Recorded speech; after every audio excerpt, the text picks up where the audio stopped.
দ্বিতীয় নাম্বার আলোচনার বিষয় হলো আমার রমজান মাসে গুরুত্বপূর্ণ কিছু সময় আছে দোয়া কবুলের। গুরুত্বপূর্ণ কিছু সময় আছে দোয়া কবুলের। এই সময়গুলোতে বেশি বেশি করে দোয়া করব। মোটামুটি 7 থেকে 8টা স্থান, 8টা স্থানে দোয়া করলে দোয়া কবুল। কয়টা স্থান বলেন, কথা বলেন, কয়টা স্থান? 8টা স্থান আমরা মুখস্থ করে নিব এবং এই 8 স্থানে দোয়া করার চেষ্টা করব। এই 8 স্থানে যদি আমি দোয়া করতে পারি প্রাণ খুলে, আল্লাহ তাআলা আমার দোয়া কবুল করবেন রমজান মাসে বিশেষ করে। 1 নাম্বার, প্রিয় নবীজি বলেন, মা বাইনাল আযানি ওয়াল ইকামা, যে ব্যক্তি আযান এবং ইকামতের মাঝখানে দোয়া করে, এই যে আযান এবং ইকামতের মাঝখানে মাত্র 10 থেকে 15 মিনিট সময় আপনি আমি পাবো। 10 থেকে 15 মিনিট সময় এত গুরুত্বপূর্ণ, এত বরকতপূর্ণ সময়। এই সময় আপনি যদি দোয়া করে ফেলি, দোয়া কবুল করবে রব্বুল আলামিন। সঙ্গে সঙ্গে আপনার মনের আশাগুলো রব্বুল আলামিন কবুল করে নিবেন। সুবহানাল্লাহ। কিন্তু বড় দুঃখের বিষয়, প্রিয় নবীজি বললেন, মা বাইনাল আযানি ওয়াল ইকামা, আযান এবং ইকামতের মাঝে দোয়া করো, এর মাঝে দোয়া করলে দোয়া কবুল করা হয়। কিন্তু যারা আমরা যুবক ভাইরা আছি, যুবক ভাইরা এই আযান এবং ইকামতের মাঝে মোবাইল টিপা নিয়ে ব্যস্ত, ফেসবুক নিয়ে ব্যস্ত। যারা আমরা মুরব্বী চাচা আছি, এই সময় এক মুরব্বী আর এক মুরব্বীর সঙ্গে গল্প নিয়ে ব্যস্ত। আর যারা বাড়িতে মা বোন আছি, মা বোনেরা থালা বাসন মাজা নিয়েই ব্যস্ত। ইকামত এবং আযানের এই মাঝখানে যে সময়টুকু রব্বুল আলামিন আমাকে বললেন যে এই সময় দোয়া করলেই কবুল, কিন্তু এই সময় এত বেশি ব্যস্ততা বাড়িয়ে যায় যে সব কাজ মনে হয় এই সময় এসে চেপে যায়। ঠিক কিনা বলেন? সব কাজ মনে হয় আযান এবং ইকামতের মাঝখানে আমার চাপিয়ে যায়। দেখেন, নামাজের সময় আছে আর 15 মিনিট, আমার একটা কাজ চলে আসে সামনে, 15 মিনিট তো আছে, 5 মিনিট থাকতে গেলেই হয়ে যাবে। এরকম হয় কি হয় না? কিন্তু আযান এবং ইকামতের মাঝে দোয়া করলেই দোয়া কবুল। প্রিয় নবীজি আরো বলেন, মা ইয়ারুদ্দুদ দুআউ বাইনাল আযানি ওয়াল ইকামা, আযান এবং ইকামতের মাঝে যে ব্যক্তি দোয়া করে সে ব্যক্তির দোয়া কবুল করেন কে? সে ব্যক্তির দোয়া করেন আল্লাহ তাআলা, সঙ্গে সঙ্গে কবুল করে নাই। রমজান মাসে ফ্রি সময়ে বেশি বেশি আযান এবং ইকামতের মাঝে দোয়া করব কি করব না? বেশি বেশি করে দোয়া করব আযান এবং ইকামতের মাঝে। তাহলে 1 নাম্বার আযান এবং ইকামতের মাঝে দোয়া।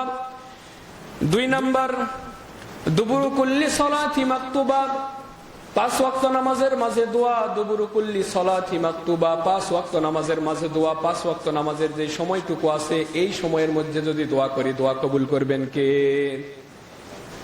আল্লাহ তাআলা আপনার আমার দোয়া কবুল করে নেবেন যদি 5 ওয়াক্ত সালাতের সময় আমি দোয়া করতে পারি।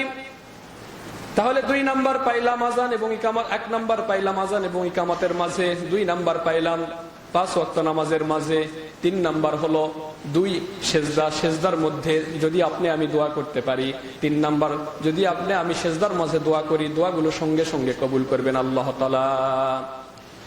প্রিয় নবীজি বলেন 3 নাম্বার, আকরাবু মা ইয়াকুনুল আবদু মির রাব্বিহি ওয়া হুয়া সাজিদ, যে ব্যক্তি সেজদার মাঝে দোয়া করে, আকরাবু মা ইয়াকুনুল আবদু মির রাব্বিহি ওয়া হুয়া সাজিদ, আল্লাহ তাআলার কাছে বান্দা সবচেয়ে কাছে যেই জায়গায় যায়, যেটা হলো মাধ্যম আল্লাহ তাআলার কাছে বান্দার যাওয়ার জন্য সবচেয়ে কাছের যেই মাধ্যম, সেটা হলো সেজদা।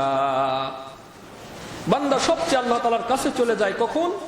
যখন সেজদা করে। সেজদা করার সময় বান্দা আল্লাহ তাআলার সবচেয়ে কাছে চলে যায়, এর থেকে নিকটবর্তী আর কোনো কাছে যাওয়া যায় না। তাহলে ওয়া হুয়া সাজিদ, সেজদার মধ্যে দোয়া করা। এই যে রমজান মাস, দীর্ঘ সময় আমাদের অবসর সময়, নামাজগুলো একটু বৃদ্ধি করব, 5 মিনিটের জায়গায় 7 মিনিট নিব, নিয়ে সেজদার মাঝে বেশি বেশি থেকে মাগরিবের ওয়াক্ত এবং ইফতারির সময়, কোন সময়? ইফতারির সময় দোয়া করব, তো দোয়া করব, বেশি বেশি করে দোয়া করব। যুবক ভাইয়েরা তো দোয়া করতেই চায় না। আমাদের যুব সমাজের অবস্থা হয়েছে এরকম যে প্রথম যেদিন শেহরি আসবে, প্রথম তারাবির সময় মসজিদে ঢুকে একটা সেলফি উঠায়, একটা ফেসবুকে পোস্ট যে প্রথম তারাবিতে উপস্থিত হলাম, আলহামদুলিল্লাহ। তারাবি শেষে আরেকটা পিক উঠায় ফেসবুকে পোস্ট, আলহামদুলিল্লাহ প্রথম তারাবি ডান। বলে কি বলে না? যুবক ভাইরা আছে, বলে কি বলে না? দেখি তো ফেসবুকে ঢুকলে এগুলা দেখা যায়। প্রথম ইফতারি করে, প্রথম ইফতারি ডান, সবকিছু ডান। কিন্তু দোয়া যে করবে, এই দোয়া করার সময় নাই। কত কি প্রয়োজন আমাদের, সামনে ক্যারিয়ার দরকার, চাকরি দরকার, সুন্দর স্ত্রী দরকার, বাবা মার ভরণ পোষণ দরকার, আমার শারীরিক সুস্থতা দরকার, সবকিছু তো আমার প্রয়োজন। এই প্রয়োজনগুলো যদি আমি এই সময় আল্লাহ তাআলার কাছে তুলে ধরি, সঙ্গে সঙ্গে আল্লাহ তাআলা আমার দোয়াগুলো কবুল করবেন। আমি গত কয়েকদিন আগে তারাবির সময় বলছিলাম, আল্লাহ তাআলা 100% আপনার দোয়া কবুল করবেন। কয়ভাবে? 3 ভাবে। হয় আপনাকে এখনই দিবে, নইলে আপনাকে পরে দিবে, যদি তা না দেয় কিয়ামতের দিন আপনাকে ওই দোয়ার ফসল আপনাকে দিয়ে দিবে। সুবহানাল্লাহ। তাহলে দোয়া করলে ক্ষতি আছে? ক্ষতি নাই, লাভ আছে। দোয়া করলে লাভ। এই জন্য ফেসবুক, ইউটিউব ইফতারের সময় আমরা কম চালাই, শিওরের সময় আমরা কম চালাই, একটু দোয়া করার চেষ্টা করি, ইস্তেগফার করি, দরুদ পড়ি, দরুদ পড়ে রবের কাছে সবকিছু আমাদের চাওয়া পাওয়া গুলো উঠাই ধরি। আল্লাহ তাআলা আমাদের দোয়াগুলো কবুল করবেন। লাস্ট 7 নাম্বার হলো, সামনে আসতেছে শবে কদরের দিন, শবে কদরের রাত। শবে কদরের রাত সামনে, আমাদের শবে কদর আসে আর আমাদের ব্যস্ততা বাড়িয়ে যায়।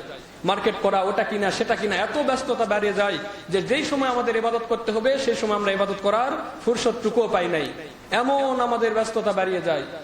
এই জন্য কাজগুলো এখন কমপ্লিট করে নেওয়ার চেষ্টা করা এবং শেষ 10 দিনে বেশি বেশি দোয়া করা, বেশি বেশি ইবাদত করা। শবে কদরের রাতে, লাইলাতুল কদরের রাতে যদি আমি দোয়া করি, ইনশাআল্লাহ আমার দোয়া রব ফিরাবে না। তাহলে মোটামুটি আমরা 7টা জায়গা পেলাম। এই 7 জায়গায় দোয়া কবুল করলে আল্লাহ তাআলা দোয়া করলে দোয়া আল্লাহ তাআলা কবুল করবেন ইনশাআল্লাহ। বলি ইনশাআল্লাহ আমরা এই 7 জায়গায় দোয়া করব তো ইনশাআল্লাহ। আল্লাহ তাআলা আমাদেরকে আমার আলোচনাগুলো বোঝার এবং পূর্ণ আমল করার তৌফিক দান করুক, এবং বিশেষ করে এই 7 জায়গায় দোয়া করার তৌফিক দান করুক। ওয়া মা তাওফিক ইল্লা বিল্লাহ ওয়া আখিরি দাওয়ানা আনিল হামদুলিল্লাহি রাব্বিল আলামিন।